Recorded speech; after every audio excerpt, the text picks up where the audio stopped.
Welcome back to Rocky Mountain Marketing. Today, my guest is Kathy Mela.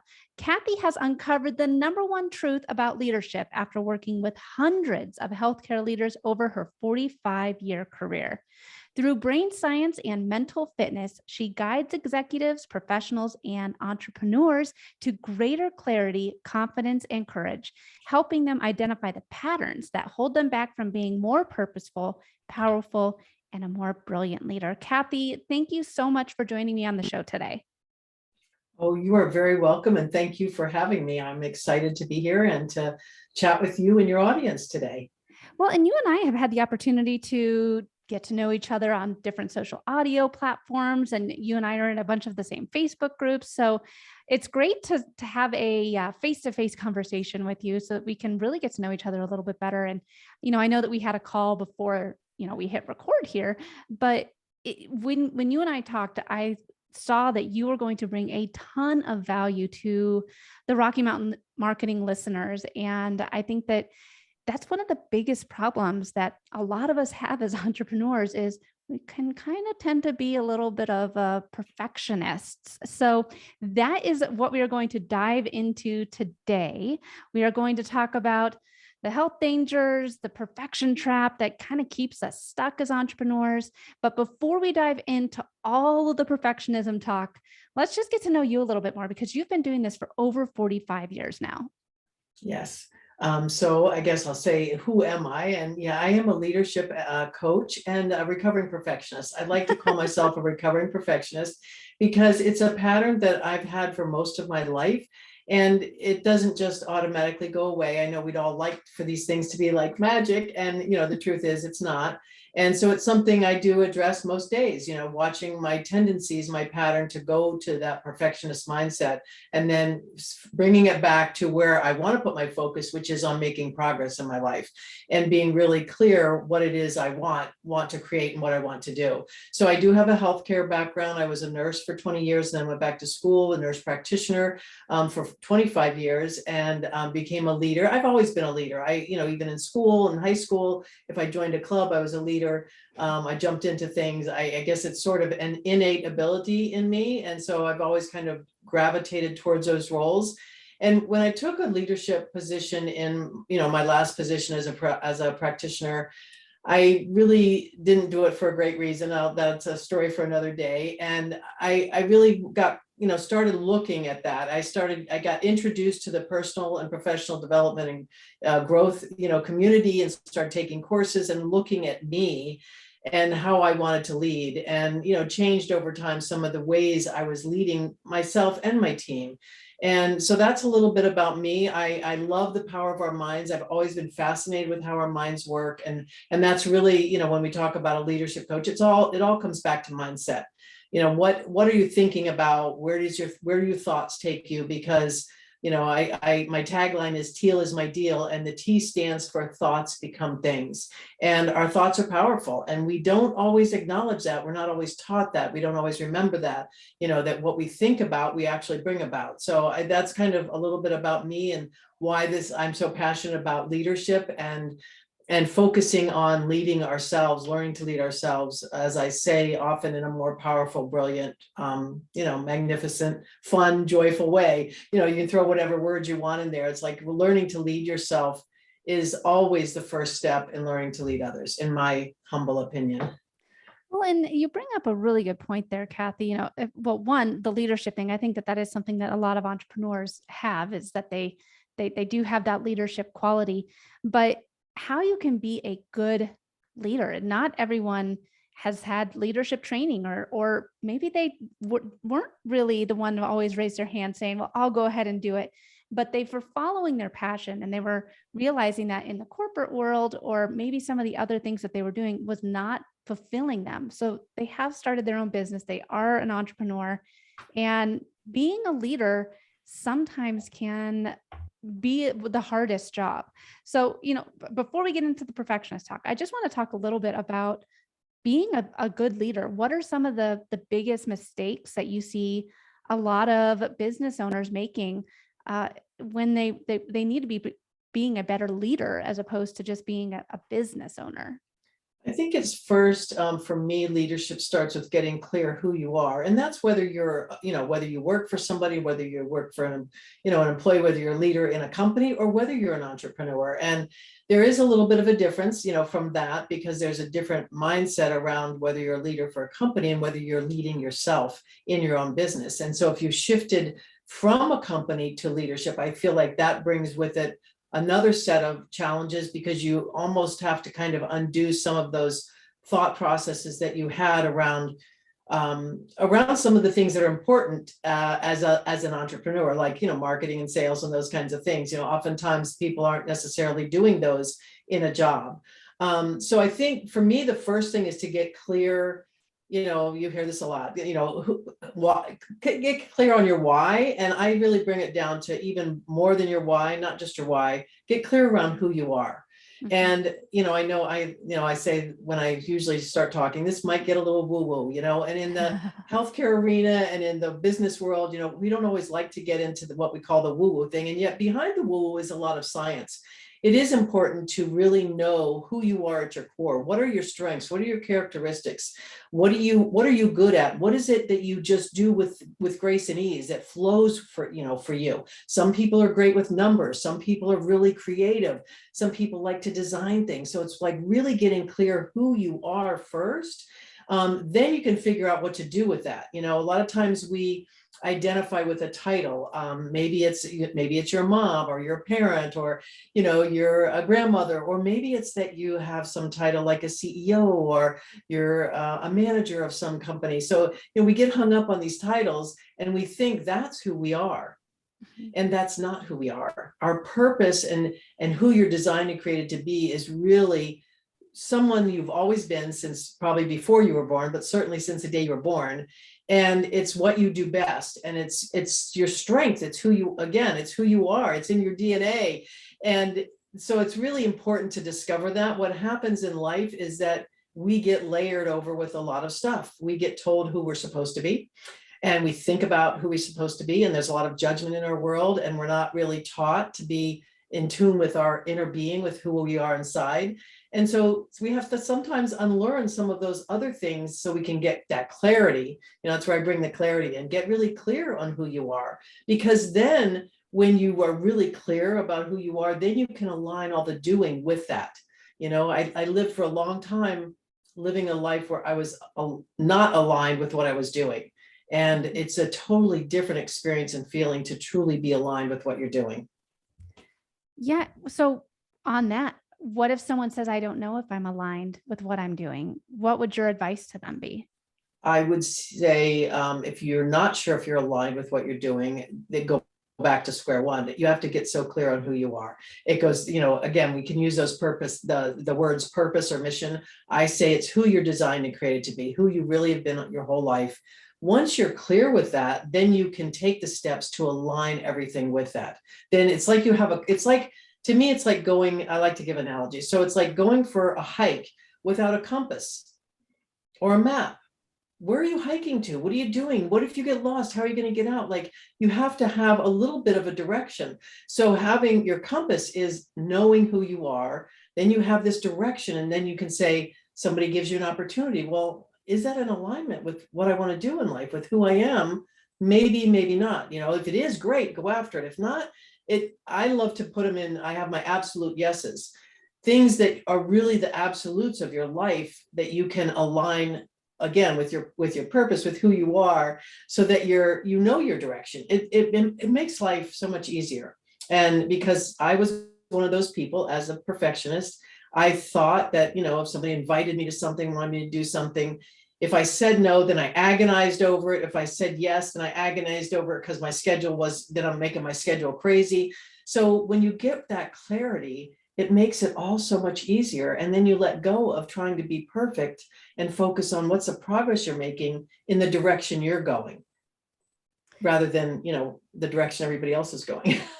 Well, and I think that is definitely one of the hardest things when it's hard to put on the blinders and not see what other people, especially with social media, it's hard not to see what other people are doing and not say, Yes. well, why am I not getting that result? I had a post like that and they had 4,000 likes and I had 4. Why? What were we doing different? And that is one of the biggest things that I've seen as a business owner is in social media. I had to put on my blinders, focus in on my own journey. And that's when things really started to change. Now, you talk a lot about perfectionism. So just give us your definition of what a perfectionist is. Um, let's see, what do I want to say today about a perfectionist? For me, it's about striving for something that's, I don't like to say impossible or unattainable, and yet it is, because perfection is something that it's not really, it doesn't happen. Okay, yes, something may be perfect, and we use that word. I pay attention to the words a lot, and I'll say, oh, that's perfect. Yes, in that moment, the email you wrote, or the creation you're designing, or the program you're designing, or the artwork you're doing, in that moment, it may be perfect. And you might go back and look at it 5 minutes later and find there's a mistake. Or you may look at it 5 minutes later or 5 hours later and say, oh, I don't really like that painting after all. So in that moment, it may have looked perfect. So there is, I think we can say something's perfect, and yet there's flaws in everything. And in that perfectionism is getting something to one point that never changes. And if you really think about it, everything is always changing. Life is changing. Even the buildings that we in, they look like they're perfect and solid, yet they're not. They're always shifting and changing. The ground is shifting and changing. So I think there's a lot of people that resist change and don't like change. I get it. I was one of those. I used to say that. I don't like change. I don't like change. Yet that's almost putting up like a wall. So I changed my language around that. Well, I embrace change now. I may not always like it. I embrace it, because sometimes change happens that we don't like in life. That's true. It may not happen the way we wanted to. And the more you can embrace it, I look at it as, I don't know if I didn't really give a clear definition of perfectionism, but it's this striving for something that we also know in our subconscious that is not really attainable. And then what happens with that constant striving for perfection is we begin to feel like failures, like we're unworthy, like we're not enough. And that just snowballs into, a big ball of yuck that then becomes these layers of stuff that we got to start to peel off later in life. So I don't know if that's a clear enough definition, but that's kind of my roundabout definition. Well, and I think that one of the biggest things that many entrepreneurs have is needing to check all the boxes themselves. And I know I was one of those people. I didn't think like, well, there's no way I could hire somebody because there's nothing that I could let go of. Nobody can do this except for me. And I think that that is one of the biggest traps as an entrepreneur is letting go of certain things, letting go of certain tasks. And when you do that, that is when really your business flourishes and grows, because then you're able to set aside the time for other aspects of your business. I think it's getting clear on what your strengths are. And I agree with you, because, as a parent, I can remember going back and doing things behind my kids because they didn't do it right. They didn't do it the way I wanted it. And that's really a method of control, wanting to control others. And if we really look at that, we don't control others. We don't, even our kids, we don't control what they think, say, and do. We don't control the happenings of the world. Really, the only thing we have control over is what we think, what I think, say, and do. I have control over that. And you have control over what you think, say, and do. So being able to let go of it, and I won't say, I'd like to tell you, it sounds like a really simple process. And for some people, it's harder to let go of that control. And I was on a call with somebody earlier, and they were talking about how they go behind their kids when they do the dishes and do things, or they've hired people to help them before, and they really can't see that because this person isn't going to do it the way they want to. And it is an experience. You have to be willing to let go of some of that control. And I look at it as, if I'm trying to control it, I'm not allowing someone who's really good at what they do to flourish in their lane. Oh, when I started looking at it that way, boy, because like technology and certain things, it's not my lane. So what am I good at? Let me stay focused on what I'm good at, and let me get support in those areas that are not my strong suits, and allow someone else to flourish and grow. so that they can make progress in their life. So I look at it as this community group of people that you bring on a team, and you do want them to do some things with you. It's letting go of the control. I don't know if that is making sense. It makes perfect sense. And one of my past guests on Rocky Mountain Marketing, he came on and, we were talking about how he has grown his business here, from being just him and one other guy to, they have offices located throughout the United States. And I was like, you didn't go to business school, how did you know how to do all this stuff? And he said, well, what I did, Katie, was I hired people that were better than me. And that, to me, it was such a light bulb moment. I was like, wait a second, you did what? Like, why would you hire people that are better than you? Like, aren't you the best? And it's exactly what you said, Kathy. You find people to come in that are really good at technology. If technology is not your strong suit, you find the people to come in and do that. Social media, if you're like, hey, I just don't get it and I don't want to get it, hire people that understand it and can do it for you. And I think that is one of the hardest things as an entrepreneur, letting go, realizing I don't have all the answers, but I know I really like doing X, Y, Z. I just need to find someone to do A, and I need to find someone to do F. I need to find somebody to do all these other parts of the business that maybe aren't bringing me the passion that X, Y, and Z do. And that's where some clarity comes in, because some of it is, again, really clear what you do well. Maybe the things you aren't your favorite things, or aren't the things you do well. And then can you be willing to let someone else step into that and really, like I said, flourish and grow and take that on? And that may take some discovery. And so you get clear, what's the type of person you're looking for?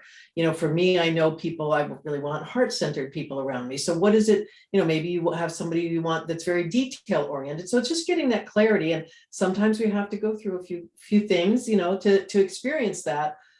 I always say, sometimes to get the clarity, we have to take some action, because action definitely brings clarity, and what was I going to take the action to know what we don't want, so that we get really clear what we do want. Yes. Yes.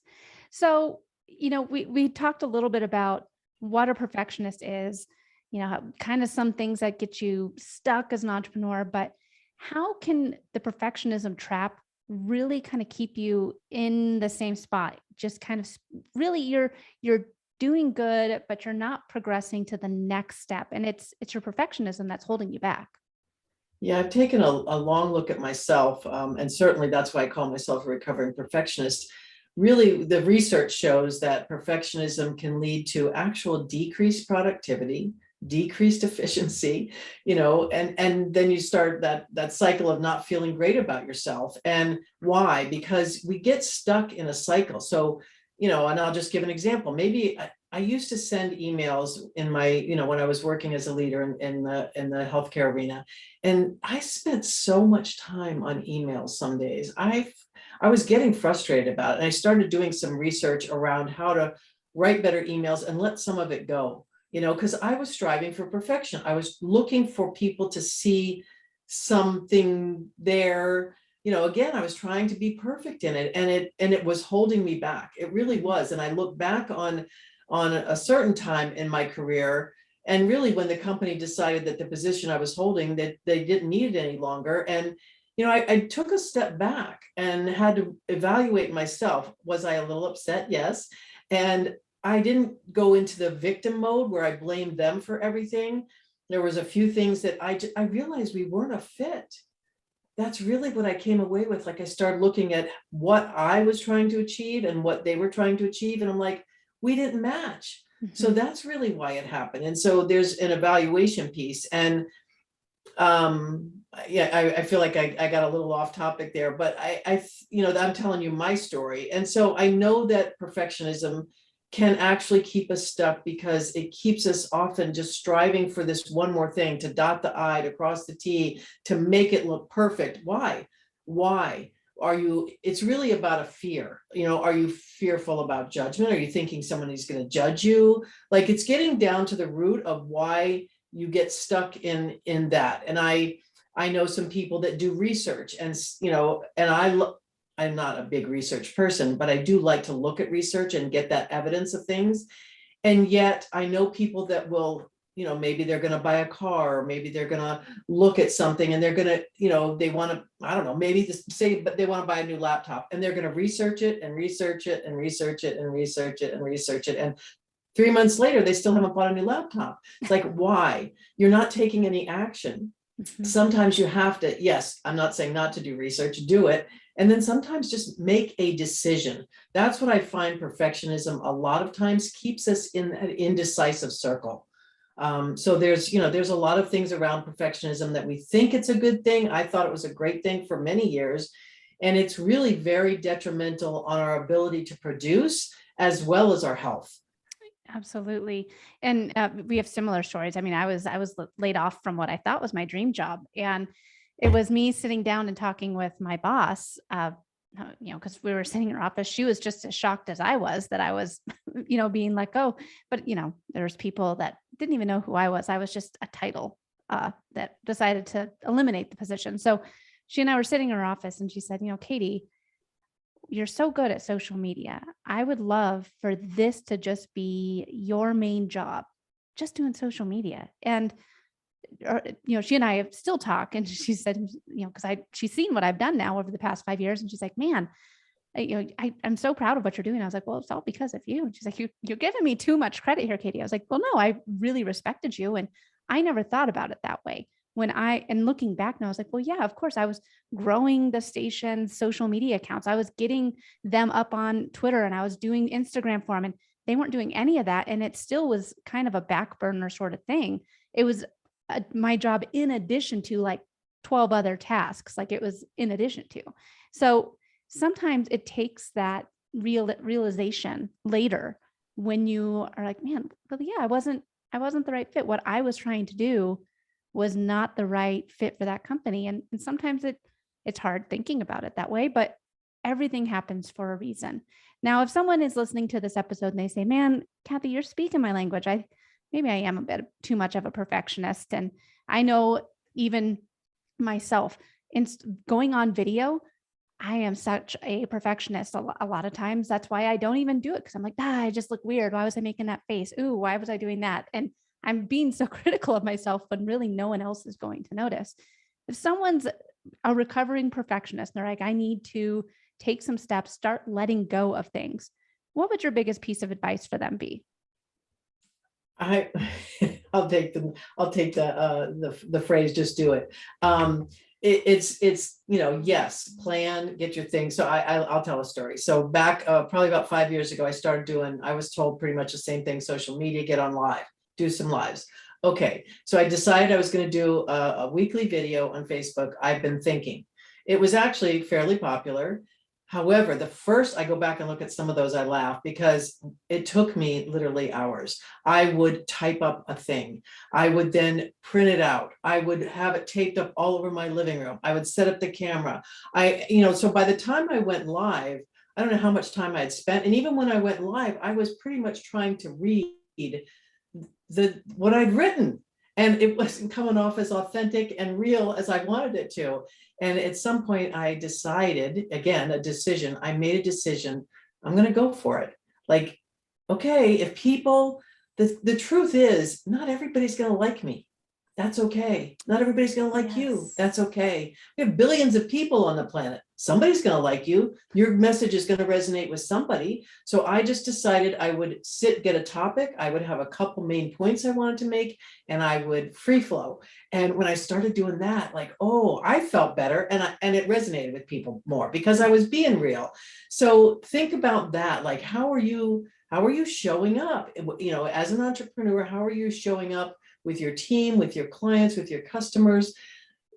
Are you showing up as a real person? I do think that these last 2 years has helped us get really clear about what it is we want. And people don't want that fake stuff. They're not going for that right now.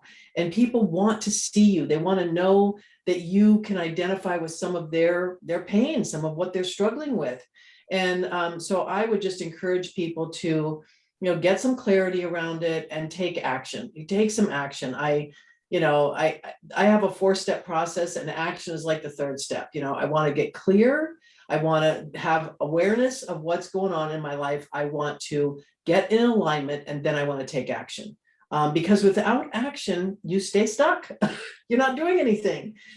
Exactly, exactly. And it's just like I keep obviously going back to Instagram Reels or TikTok, probably because I work in social media, but that was one of the hardest things for me. I mean, there's a reason why I have a podcast, and I'm not, I went into radio and not television. It's uncomfortable for me. And I think that once I realize exactly what you're saying, Kathy, I'm not going to be for everybody. Some people are going to say, yeah, look at how awkward she is on video. And other people are going to be like, I resonate with that. She's still funny or whatever. And those are my people. You have to realize that not everyone is going to be for you, and you're not going to be for everyone. So I think that just getting started, stepping outside of your comfort zone is the only way that you're really going to move forward and really progress with your business. And I'm glad you said that about the comfort zone, because I was sitting here thinking that, really everything that you want is on the other side of your comfort zone. That's part of who we are, designed and created to grow and learn and stretch. And I know there's lots of people that aren't doing that. And I encourage you to do something, grow and learn in some areas, stretch. A lot of my friends and people think I'm a little crazy because I could be retired and not doing this. And it's not me. I want to give back. I want to serve. I want to, I have something to share. And so everybody does. Everybody matters. That's another one of my, that's my part of my teal. Thoughts become things, and the E is everybody matters. You matter, and your message and your experiences in life, somebody wants to hear about it. And however you decide to do that, whether it's social media, I mean, again, find something, even if it's just calling somebody once a day that needs an uplifting moment. Again, there's a zillion things you can think about. So yeah, the third point is always action. You must get into action. Take some kind of action, stretch and grow, and keep growing, stretching and growing your whole life. I don't intend to sit back. Well, Kathy, thank you again so much for coming on the show today. Where can we find out more about you and your business online? I'm pretty much everywhere on, Facebook, social media, Instagram. I'm on Clubhouse. I do have a room every Thursday at 4:30 called Progress Over Perfection.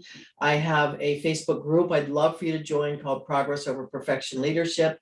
And I'd also like to offer your viewers a free gift from me. And just go to www.freegiftfromkathy.com, and it's my roadmap on how to escape the perfection trap. And it has the 4 steps that I use every single day to walk through that. So that's pretty much how you can connect with me. Awesome. Well, Kathy, thank you again so much for coming on the show today. You're very welcome. I've enjoyed this, and I hope your listeners enjoyed and get one tip of at least creating some awareness in your life of where you're stuck, so that you can get some clarity on how to move forward.